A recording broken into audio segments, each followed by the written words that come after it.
how many ICP tests can you run on an ICP machine? That's a question a lot of people ask because they hear a lot of numbers and they kind of not trust them. So like 400 or 700 on one machine and stuff like that.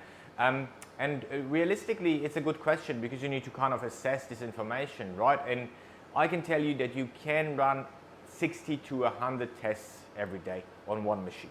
Okay, this is realistic because you need, for saltwater, it's a difficult matrix, we call it. It's difficult to test seawater, and we test a lot of parameters at once. And you can't just really do that in a second or in a minute or two, which 2 minutes, under 2 minutes would be 700 tests or something. And you can't do that. You need at least 10 minutes on the machine for the test itself. And then realistically, you have 24 hours a day. So if you calculate that, you can't do the 24 hours because you need to have calibrations done, you need to handle the samples, you need to scan barcodes, you need to put them in place, you know, things like that, just roll them up. And yeah, realistically, you will end up maybe with 100 if it comes really up. And you need to be careful, you need to clean the machine in between. So if you have like a shift system, so you have somebody working at daytime, somebody working at nighttime or something like that, you would be able to run the 100. But yeah, it's already kind of a very high limit because that time, if you have that, you have 20 hours a day, realistically 4 hours because you need to prepare the machine, run it, make it warm and, you know, calibrate it and stuff like that. And then all the samples, you also don't test all your samples. All the samples are not samples from like, you know, of interest. There are also control samples in between, right? Every fifth sample in this case is a control sample. So you need to do all the things and you never be able to run a minute of a test. That's just going to be absolutely not usable, that data, okay?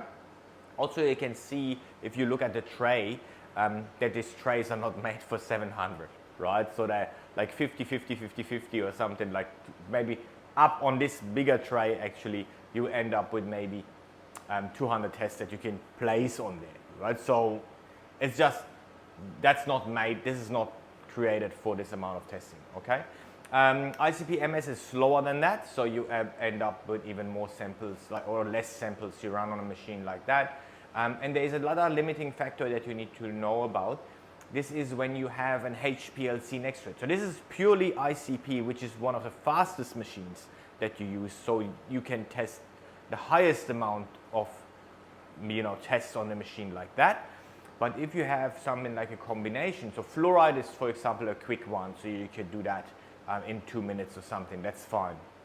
But if you would have something like a nitrate, a HPLC, which we had before, like a nitrate test, you know, things like nitrate alkalinity, they take even longer than that. HPLC would possibly take like half an hour, so there would be 2 tests in an hour, right? And if you have that, and that's your whole test is kind of the combination of both, and you need to deliver nitrate and everything with it, then you reduce this amount of testing on the ICP too, because you can't obviously deliver the nitrate to the ICP if you don't measure it. So you end up with 2, and that's way less, you know, than ICP alone could do.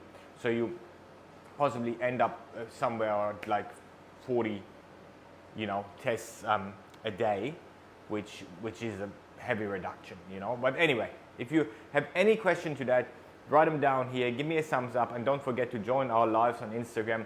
I'll see you in the next video.